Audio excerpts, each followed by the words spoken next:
നമസ്കാരം. അച്ചായനെതിരെ വീഡിയോ ചെയ്തിട്ട് ഒരു മഹാനിട്ട കമൻറ്റാണ് ഈ കാണുന്നത്.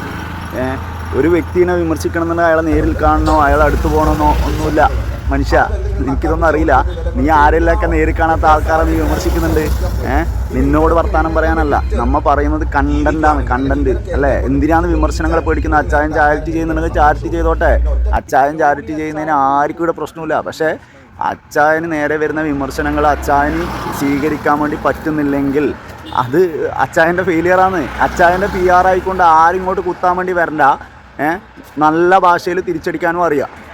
ഇനി എന്ത് അറ്റാക്ക്, സൈബർ അറ്റാക്കല്ല, എന്തുണ്ടായാലും മോനെ നല്ല വണ്ണം തിരിച്ചു പറയാൻ അറിയുന്ന അസ്സൽ കണ്ണൂക്കാരൻ, അസ്സൽ പയ്യന്നൂക്കാരൻ തന്നെയാണ്.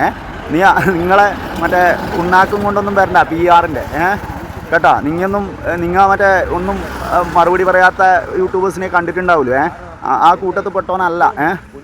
കേട്ടുവാ, ഇമാതിരി കമൻ്റ് ഇടുമ്പം ഒരാളെ ഇപ്പം അച്ചായനെ നേരിൽ കണ്ടിട്ട് മാത്രമേ അച്ചായനെതിരെ അങ്ങനെയൊന്നുമില്ല. അങ്ങനെ ഉണ്ടെങ്കിൽ അച്ചായൻ ചെയ്യുന്നത്, നമ്മൾ പണ്ട് മുതലേ പറയുന്നതാണ്, അച്ചായൻ ചെയ്യുന്നത് ചാരിറ്റി ചെയ്തോട്ടെ. അച്ചായനെക്കാളും വൃത്തിയായിട്ട് ചാരിറ്റി ചെയ്യുന്നവരെയൊക്കെ നമുക്കറിയാം.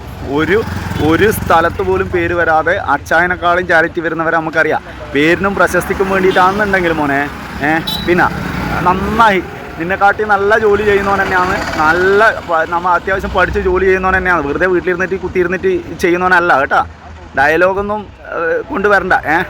അച്ചായനെയും സത്യഭാമിനെയും ഇനിയും പറയാൻ പറ്റുന്നത് പറയും. കാരണം അച്ചായൻ ചെയ്യുന്നതിനോട് ചാരിറ്റി ചെയ്യുന്നത് നല്ലത് തന്നെ. പക്ഷേ ചാരിറ്റി പ്ലസ് പ്രൊമോഷൻ, ആ സെൽഫ് പ്രൊമോഷൻ ഒരിക്കലും അംഗീകരിക്കാൻ വേണ്ടി പറ്റൂല. അതായത് സെൽഫ് പ്രൊമോഷൻ അംഗീകരിക്കാൻ വേണ്ടി പറ്റില്ല എന്നല്ല, അയാൾ സെൽഫ് പ്രൊമോട്ട് ചെയ്യുന്നു. ആ സെൽഫ് പ്രൊമോട്ടാണെന്നുള്ളത് സീക്രട്ട് ഏജൻറ്റ് പച്ചക്ക് വിളിച്ചു പറഞ്ഞു. ഈ വിളിച്ചു പറയുമ്പോൾ നിങ്ങൾക്ക് എന്താ ഈ പ്രശ്നം? പിന്നെ സപ്പോർട്ട് ചെയ്യാൻ വേണ്ടി സത്യഭാമ, ഈ സത്യഭാമേനെ നിങ്ങൾ എന്നല്ലടോ ഇറക്കിയിട്ടിനി.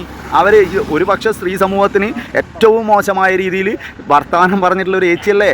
എന്നിട്ടും നിങ്ങൾ അവരെന്നല്ലേ അവരെക്കാട്ടി. ഇനി സത്യഭാമയല്ല, അച്ചായൻ്റെ PR അല്ല, ആര് വന്നു കഴിഞ്ഞാലും വളരെ നന്നായിട്ട് സംസാരിക്കാനും വളരെ നന്നായിട്ട് മറുപടി പറയാനും കഴിയുമേ. മിണ്ടാട്ട് പോയിക്കോ കേട്ടോ.